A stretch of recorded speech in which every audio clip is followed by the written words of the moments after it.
Hello, supposed to be naka-break ako ngayon naka-Christmas break hanggang New Year. Pero may send pa rin na send ng video sa akin Sige na nga, maikli lang tong video na to sasagutin ko. Sabi dito sa video, ito ay uploaded kay Sir Ramil Coreano, ito yata yung sa live niya, yung namimigay siya. Sabi niya, espiritu mo sinusunog na sa impyerno. Naiintindihan mo ba yung sinasabi mo? Kung sa demonyo ang paggawa ng mabuti, ano ang sa Diyos? Sige, tanongin kita. Sinasabi mo demonyo ako Kung ang paggawa ng mabuti at pagmamahal sa taong walang-wala ay gawa ng isang demonyo, tatanungin kita, ano ang ginagawa? Ano ang dapat gawin na para sa Diyos? Okay, sagutin natin yan, Ha? Basher, sagutin mo yung tinatanong. Sinabi mo ngayon na demonyo ako at ang gawain ko'y kademonyohan. Kung ang pagpapakain ngayong Pasko, pagpapadama ng pag-ibig ngayong Pasko sa mga homeless ay gawain ng isang demonyo, ngayon sagutin mo yung tanong ko. Ano ba dapat ang gawain na para sa Diyos? Sige nga. Sabi ni Kenay, siya yung demonyo. Refleksyon sa sarili niya, bastos. Sabi ni Kenay. Ito na. Ben Tumbling, i-block mo yung demonyo na yan, boss. Hindi, hayaan mo siya makamanood. Hayaan mo siya manood, Ben Tumbling. Hayaan niyo siya. Kaya kailangan i-block mo. Hayaan mo siya manood kung ano yung dapat niyang panoorin. Boss, sabi ni Puruntong Ramos pa shoutout. Hayaan mo siya manood. Na kung ito palang ginagawa natin, yung pagmamahal, pagpapadama ng pagmamahal sa taong halos hindi na alam kung ano pa ang kahulugan ng Pasko, ay gawain ng demonyo. Ngayon, tatanungin kita, alin naman ang gawain na para sa Diyos pala? At yun ang aking gagawin. Okay, ano daw yung gawain at yun daw ang kanyang gagawin. Well, obviously, yung pagtulong na sinasabi mo dito, sir. Ano ang Hindi naman I do agree sa na hindi naman gawain ng demonyo 'yon. 'Di ba? Actually, utos nga ng Diyos yun yung pagtulong na sinasabi mo Totoo naman 'yon.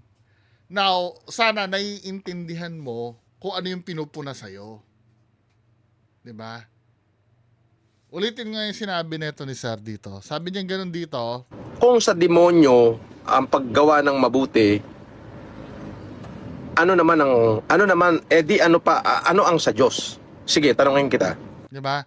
Yung pagtulong na sinasabi mo, never naman naging masama 'yon.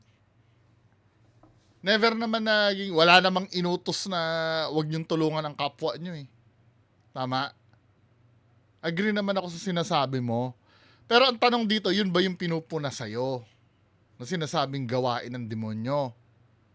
Well, kasi palalimin natin kasi ang pinalalabas mo, yung pagtulong mo yung sinisita sa'yo. Diba? Hindi naman masama yun. Actually nga, sabi ko doon sa video ko yata kagabi or nung nakaraan, marami ka napakain na gutom Diba? Wala namang problema doon. Kaya lang, ito ang tanong mo dito, ano sabi mo? Ano ang sa Diyos? Ano ang sa Diyos? Ito kasi yun, sir. Di ba, nagsasite ka ng Biblia. So, maging biblical tayo, no? Kasi, nagpastor ka nung nakaraan Now, si Pastor Bungo naman ang magsasabi sa'yo. Oy, hindi ako perpektong tao. Makasalanan din po ako. Sasagutin ko lang yung tanong niya nung naayon do sa katanungan niya. Hindi ko sinasabing ganito yung ginagawa ko. Baka mamaya mas malala pa ako diyan di ba? Pero kung ang tatanong ano yung sa Diyos, di ba? Hindi ako perpektong tao, pero kung babasahin natin kasi yung yung Mateo 6, Sir Norman Mangusin, ayon dito, ito sinasabi sa talata, pag-ingatan yung hindi pakitang tao ang pagtupad nyo sa inyong mga tungkulin sa Diyos. Kapag ganyan ang ginagawa nyo, wala kayong matatamong gantimpala buhat sa inyong Ama na nasa langit.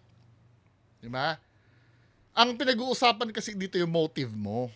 Kasi nung ano, every time natutulog, ay, yung video. 'Di ba? Si Casper, utusan mo. Baliktad mo yung camera, i-video mo. 'Di ba? Hindi naman yung pagtulong mo ang problema dun eh. O patuloy tayo doon sa dos ha. Sabi dito, kaya nga kapag nagbigay ka ng limos, wag mo nang ipag-ingay pa gaya ng ginagawa ng mapagkunwari sa mga sinagoga at sa mga lansangan upang sila'y purihin ng mga tao. Diba? Yan ang sinasabi dito. So nauunawaan mo na kung ano yung sinasabi no nag-comment sa'yo. Tandaan nyo, tinanggap na nila ang kanilang gantimpala. Sa halip, kapag nagbibigay ka ng limos, wag mo nang ipaalam ito maging sa matalik mong kaibigan. 'Di ba? Gawin mo ng lihim ang iyong pagbibigay ng limos at ang inyong ama na nakakakita ng kabutihan ng ginagawa mo ng lihim ang siyang magbibigay ng gantimpala sa iyo. Pero sa ibang translation, wag mo nang ipaalam ito sa kanang kamay mo, 'di ba? Ang tinulong ng kaliwa. Ang translation kasi na to magandang balita eh. Pero kung ililipat natin yung King James version, no.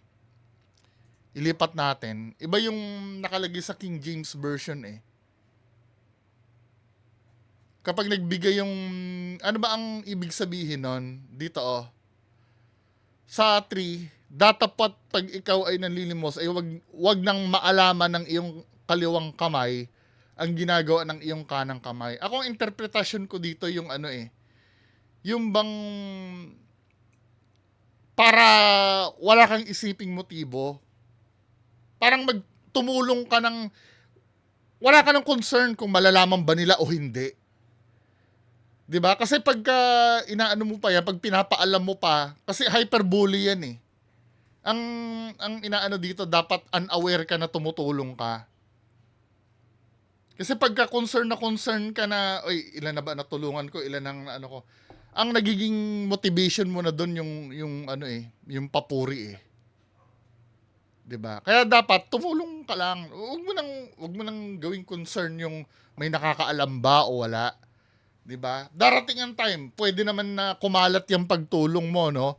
Halimbawa may ibang nag-video sa iyo, hindi ikaw. Ay kahanga-hanga ang ginawa ni FLM. 'Di ba? Ito nakita namin siya namimigay. Iba yung nagkalat nung ginawa mo. Hindi yung sarili mo. Yun ang sinasabi dito. Actually hindi naman yung pagtulong yung sinisita sa iyo. Yung pagpapasikat mo. yun. 'Di ba? Yung pagpapanggap. 'Di ba? Kung ang tanong mo, ano ba yung gawain ng demonyo ito? Katulad nito, no? Sa 2 Korinto 11:14. Kasi gawain ng demonyo talaga yan, sir eh. Huwag kang magagalit ha. Hindi ito dapat pagtakahan sapagkat si Satanas man ay maaring magkunwaring anghel ng kaliwanagan. Gawain talaga ng demonyo yung pagpanggap. Siguro ang interpretasyon nung nag-comment sa'yo, nagpapanggap ka lang na ikaw ay mabuting tao. Base sa mga na-expose sa'yo, di ba, na hindi naman kabutihan yung na-expose sa'yo, diyan nagbase yung nag-comment sa'yo, tingin ko. Di ba? Minsan kailangan natin lawakan yung pag-iisip natin eh. Ang laging sinasabi niya agad, yung pagtulong ko ba, mali yun? Hindi naman mali yung pagtulong. Yung motibo mo kasi, ang pinag-uusapan doon, huwag naman tayo mag-bullshitan. Di ba? The fact yan ay in-upload mo sa YouTube, 'di ba? Gusto mo talagang may manood sa iyo. Hindi naman hindi naman katulad yan ng ginagawa namin. Baka mamaya kayo din nag-upload din kayo ng video sa YouTube eh. Ang pag-upload namin ng video sa YouTube kasi kailangan talaga namin ng audience para maikalat yung information na binibitawan namin. Ano pa ba ibang paraan para maikalat namin yung information na nabibitawan namin na kailangan yung malaman na katotohanan? Siyempre, kailangan namin gumamit ng platform. Pero yung pagtulong kasi, hindi mo na kailangang ikalat yan. Nakukuha nyo? Inuutos nga ng Diyos na mag-ingat kayo, wag magsigawa ng wag magsigawa ng katwiran sa harap ng mga tao. Balik natin doon sa magandang balita, Biblia. Mas madaling intindihin yun eh.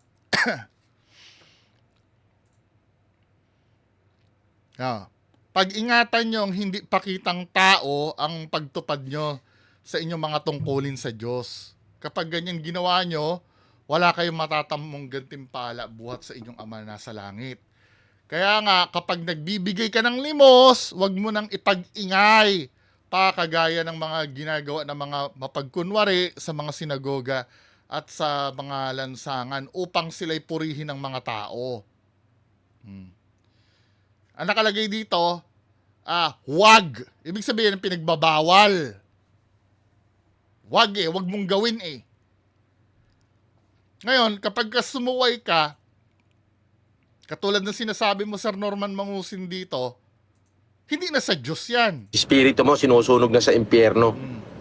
Naiintindihan mo ba yung sinasabi mo?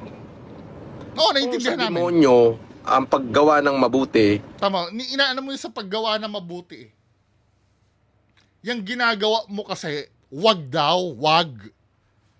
Sabi. Pero hindi naman sinabi na wag kang tumulong. Yung pamamaraan mo ang pinagbabawalan.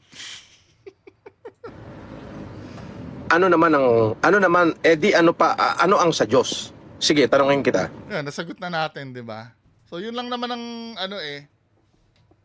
Now, kung trip mo na gawin 'yan, gawin mo. Pero wag kang aasa na na makakatanggap ka ng gantimpala galing langit. Dahil yung natamo mong papuri diyan, nakalagay dito, no? Yung natamo mong papuri diyan ng mga supporter mo, yun na yung gantimpala na tinanggap mo, 'di ba? Oh. Kaya nga kapag nagbibigay ka ng limos, wag mo nang ipag-ingay pa gaya ng ginagawa ng mga mapagkunwari sa mga sinagoga at sa mga lansangan upang sila'y purihin ng mga tao. 'Di ba? Para purihin sila ng tao dahil napuri ka na ng mga supporter mo. Tandaan nyo, tinanggap mo na yung gantimpala mo. Yun yung gantimpala mo. Pero wag kang aasa na ikaw ay kalulugdan pa ng Diyos. 'Di ba? Okay na tayo. So yun lang naman ang video ko. Magandang araw sa inyo lahat. Bye-bye.